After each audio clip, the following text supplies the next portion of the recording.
Hi all, welcome to the class. Today we are going to discuss a small topic in the subject mechatronics. Today we are starting fourth module and today's topics are design of modern CNC machines, mechatronics elements, machine structure and slideways. So first we will start what are the application of mechatronics in a computer numerical control machine. For that, where mechatronics are applied are also discussed at the first stage.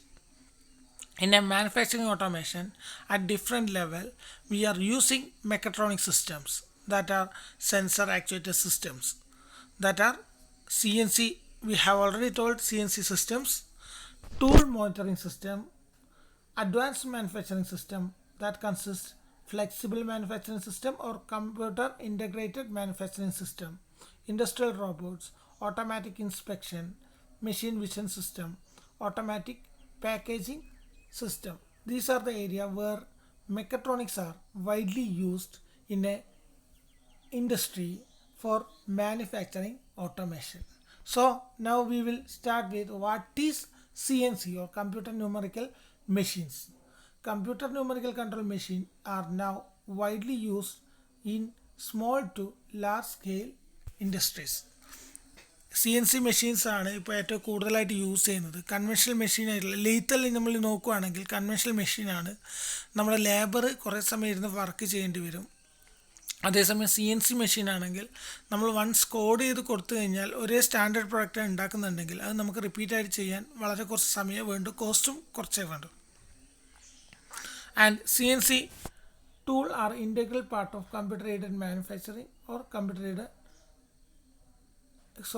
integrated manufacturing system. Computer aided manufacturing അത് നമ്മൾ കേട്ടിട്ടുണ്ട്. നമ്മളുടെ machines എല്ലാം ഇപ്പോൾ components machine tools എല്ലാം ഉണ്ടാക്കുന്ന ഒരു large scale industries ആണെങ്കിൽ അവിടെ ഇപ്പോൾ CNC മെഷീൻസ് ആണ് ഏറ്റവും കൂടുതൽ യൂസ് ചെയ്യുന്നത്.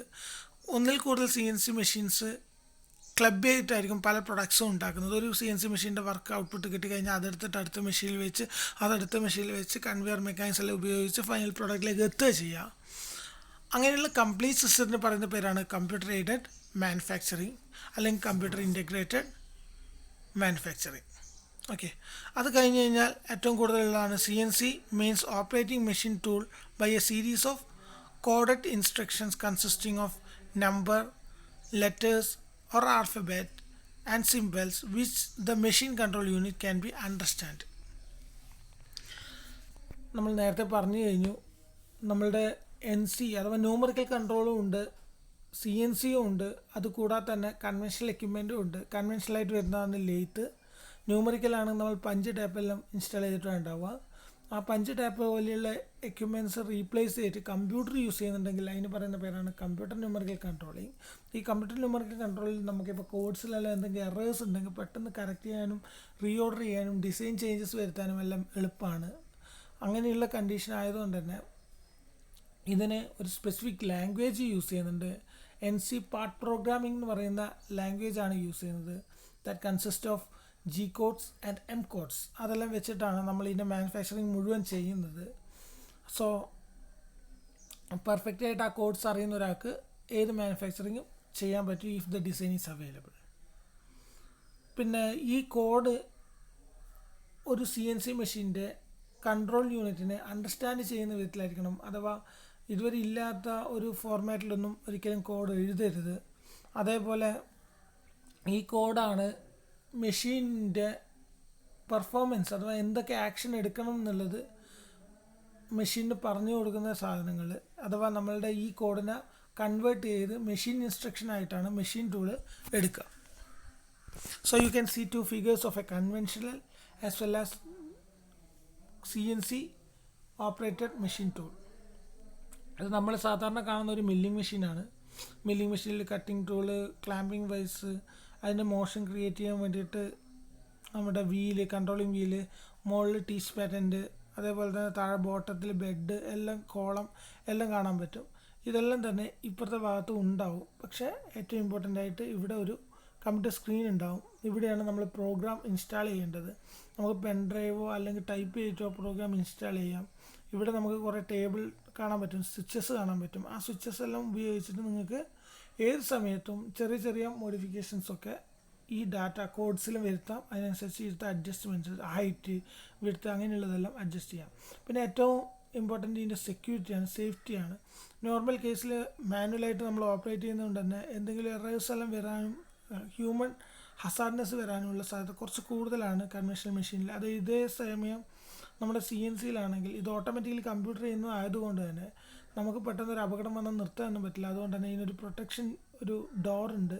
ഈ ഡോറ് കംപ്ലീറ്റ്ലി ക്ലോസ് ആയാൽ മാത്രമേ നമ്മളുടെ ഇതിൻ്റെ വർക്കിംഗ് സ്റ്റാർട്ട് ചെയ്യുള്ളൂ. ഇതാണ് ഒരു CNC മെഷീൻ. ഇനി ഒരു CNC മെഷീനിൽ എവിടെയൊക്കെ നമുക്ക് മെക്കട്രോണിക്സ് അപ്ലൈ ചെയ്യാം എന്നുള്ളതാണ്. അതിന് വേണ്ടിയിട്ട് CNCൻ്റെ ബേസിക് ആയിട്ടുള്ള എലമെൻറ്റ്സ് നമുക്ക് അറിഞ്ഞിരിക്കണം.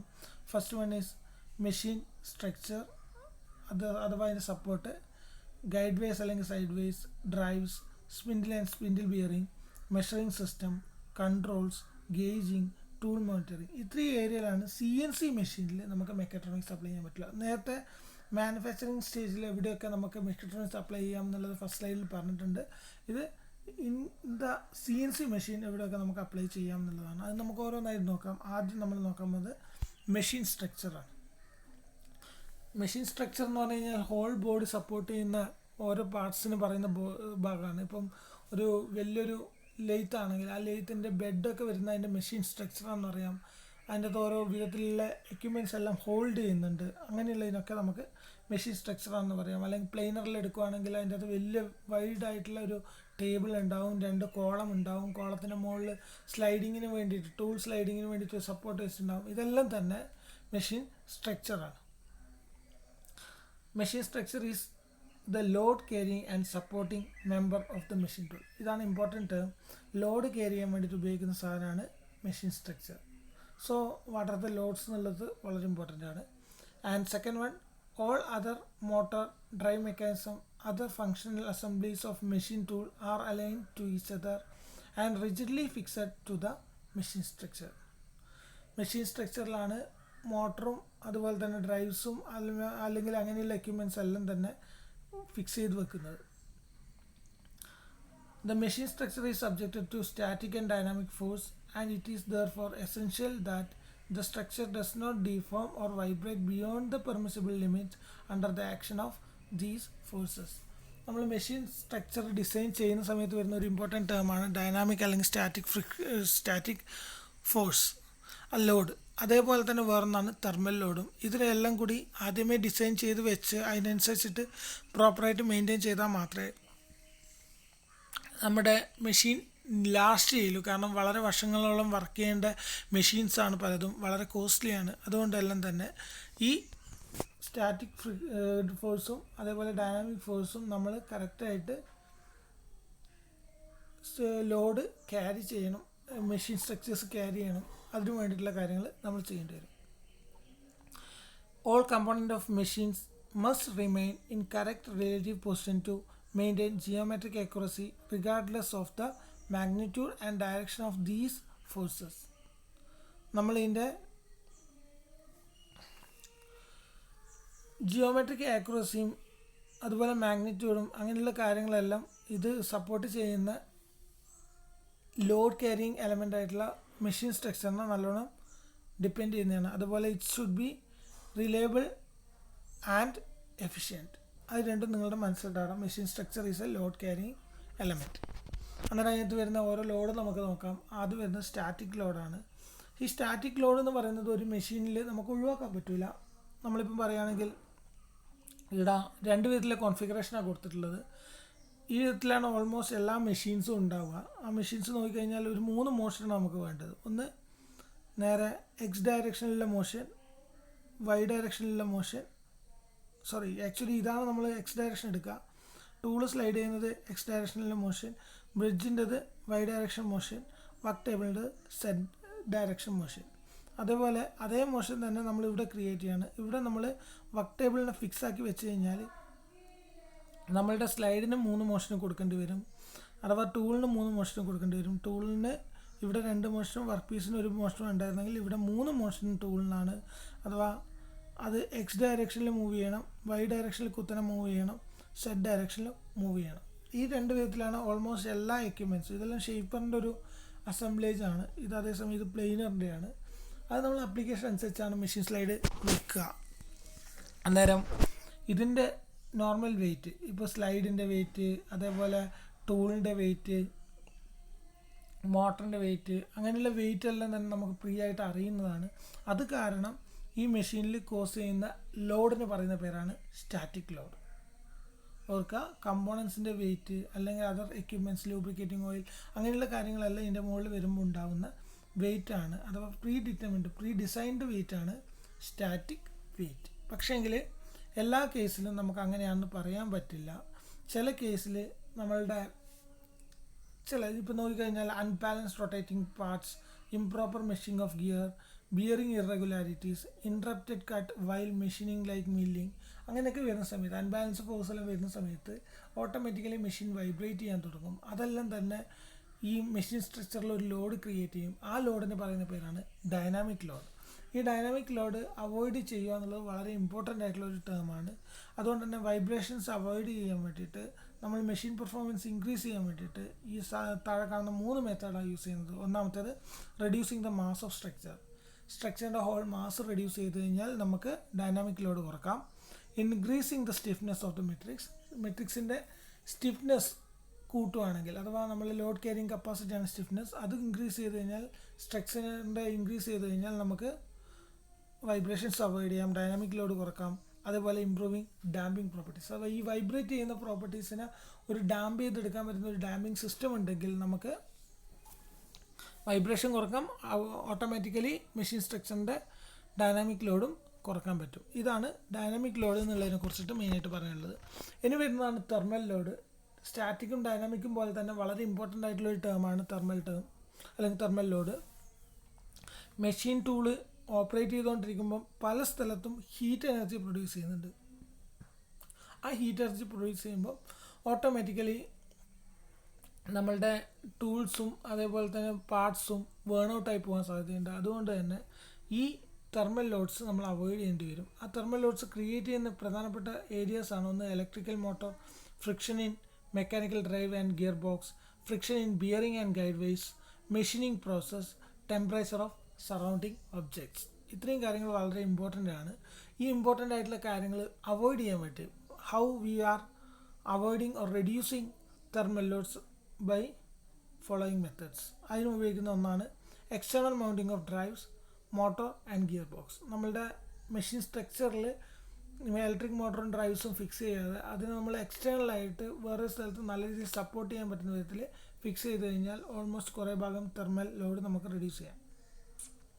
Second one, removing friction heat from bearing and guide ways by a proper lubricating system. Guide വേസിലും അല്ലെങ്കിൽ ബിയറിങ്സിലും ലൂബ്രിക്കേഷൻ പെർഫെക്റ്റ് ആയാൽ ഹീറ്റ് എനർജി റെഡ്യൂസ് ചെയ്യാം, അഥവാ ഹീറ്റ് പ്രൊഡക്ഷൻ റെഡ്യൂസ് ചെയ്യാം. അങ്ങനെ ഫ്രിക്ഷണൽ ഹീറ്റ് നമുക്ക് റെഡ്യൂസ് ചെയ്യാൻ പറ്റും. Usage of efficient coolant and swarf removal system for the dissipation of heat generated from machining process. Coolant കറക്റ്റായിട്ട് യൂസ് ചെയ്യാം. അതുപോലെ സ്ക്രാപ്പ് റിമൂവൽ, അഥവാ ചിപ്സ് എല്ലാം ഫോം ചെയ്തിരിക്കുന്നതെല്ലാം റിമൂവ് ചെയ്യാനുള്ള പെർഫെക്റ്റ് ആയിട്ട് ചെയ്ത് കഴിഞ്ഞാൽ നമുക്ക് തെർമൽ ലോഡ് റെഡ്യൂസ് ചെയ്യാൻ പറ്റും. അതുപോലെ തെർമോസിമെട്രിക് ഡിസൈൻ ചെയ്ത് കഴിഞ്ഞാൽ ഈ ടെമ്പറേച്ചറെല്ലാം കറക്റ്റായിട്ട് റെഡ്യൂസ് ആവാനും അവോയ്ഡ് ചെയ്യാനും വിധത്തിൽ നമ്മൾ ഡിസൈൻ ഓഫ് സ്ട്രക്ചർ ചെയ്ത് കഴിഞ്ഞാൽ അതും തെർമൽ ലോഡ് റെഡ്യൂസ് ചെയ്യാൻ സഹായിക്കും. ഇതാണ് തെർമൽ ലോഡിൻ്റെ അകത്ത് പറയാനുള്ളത്. ഇനി വരുന്നതാണ് slide ways and guide ways. നമുക്കറിയാം, നമ്മളുടെ ടൂൾ അല്ലെങ്കിൽ വർക്ക് പീസ് എല്ലാം മൂവബിൾ ആണെങ്കിൽ, അതല്ലെങ്കിൽ സ്ലൈഡ് ചെയ്യുന്നുണ്ടെങ്കിൽ അത് ഈ മെഷീൻ സ്ട്രക്ചറിൽ വെച്ചിരിക്കുന്നത് ഗൈഡ് വേസിലാണ്. ഇപ്പോൾ നിങ്ങൾ ബെഡ് എടുക്കുകയാണെങ്കിൽ you can see in a bed there are V shaped guide ways on which carriage is mounted.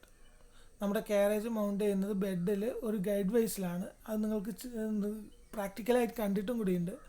അങ്ങനെയുള്ള ഗൈഡ് വേസ് നമ്മുടെ മെക്കട്രോണിക്സ് വളരെ ഇമ്പോർട്ടൻ്റ് ആണ്.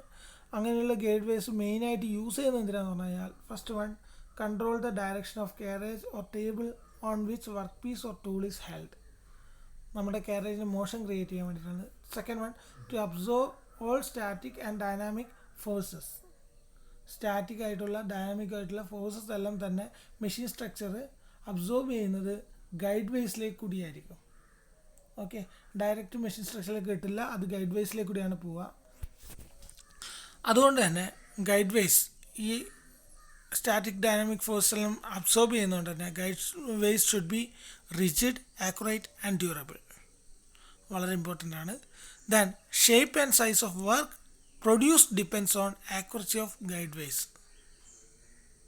Third point, the geometric relationship of slides and guideways to the machine base determines geometric accuracy of the machine. അഥവാ നമ്മളെ work പീസും മെഷീനിലാണ് mount ചെയ്യുന്നത്, അത് guide വേസിലേക്ക് കൂടിയാണ് മൗണ്ട് ചെയ്യുന്നതെന്ന് പറഞ്ഞു. അഥവാ മൗണ്ട് ചെയ്യുന്ന ഗൈഡ് വേസിൻ്റെ ആക്യുറസി എല്ലാം പ്രോപ്പർ ആണെങ്കിൽ ഓട്ടോമാറ്റിക്കലി മെഷീനിൻ്റെ ആക്യുറസിയും പ്രോപ്പറാകും. Okay, the kinematic accuracy of the CNC machine depends on the straightness, flatness and parallelism error in the slide ways. നമുക്കറിയാം ഓട്ടോമാറ്റിക്കലി CNC മെഷീൻ ആയാലും കൺവെൻഷണൽ മെഷീൻ ആയാലും നമ്മളുടെ ഗൈഡ് വേസ് എല്ലാം പാരലായിട്ടും വളരെ പെർഫെക്റ്റ് ആയിട്ടും ഫ്ലാറ്റ് ആയിട്ടും എല്ലാം നിൽക്കുകയാണെങ്കിൽ അതിനനുസരിച്ച് പ്രോപ്പർട്ടി ഇൻക്രീസ് ചെയ്യും. സോ ഇതെല്ലാം തന്നെ നമ്മൾ ഗൈഡ് വേസിൽ ഇമ്പോർട്ടൻ്റ് ആയിട്ടുള്ള ടേംസ് ആണ്. പിന്നെ ഇതിൻ്റെ ഡിസൈൻ ചെയ്യുമ്പം കുറച്ച് പാരാമീറ്റേഴ്സ് വളരെ ഇമ്പോർട്ടൻ്റ് ആയിട്ട് നമ്മൾ മനസ്സിൽ വെക്കണം. When we are designing a guide way we must be careful on rigidity, damping capability, geometric and kinematic accuracy, velocity of the slide, wear resistance, friction characteristics and protection against surf അല്ലെങ്കിൽ scrap removal. ഇത്രയും വളരെ important ആണ്. പിന്നെ മെയിനായിട്ട് use ചെയ്യുന്ന side ways അല്ലെങ്കിൽ guide ways അല്ലെങ്കിൽ bearing, ഈ 3 വേർഡും നമ്മൾ സെയിം ആയിട്ട് യൂസ് ചെയ്യാറുണ്ട്. എക്സാമിന് ചോദിക്കാം ഇന്ന് ബിയറിംഗ് എന്താണ്. നിങ്ങൾ ബിയറിംഗ് എല്ലാം പഠിച്ചിട്ടുണ്ടാവും. മെഷീൻ ഡിസൈൻ എന്നുള്ള സബ്ജക്റ്റിൽ ബിയറിങ്സ് വരുന്നുണ്ട്, അതുകൊണ്ട് തന്നെ ഇതൊരു കോമൺ ആയിട്ട് വരും. And important types of side ways are friction side ways, anti linear motion side ways or anti friction bearings, hydrostatic side ways അല്ലെങ്കിൽ hydrostatic bearing, hydrodynamic bearing and aerostatic bearing. ഇത്രയും ടൈപ്പിലാണ് side ways അല്ലെങ്കിൽ guide ways അല്ലെങ്കിൽ bearings വരിക. അത് നമ്മൾ അടുത്ത ക്ലാസ്സിൽ വളരെ ഡീറ്റെയിൽ ആയിട്ട് ചർച്ച ചെയ്യും. Thank you.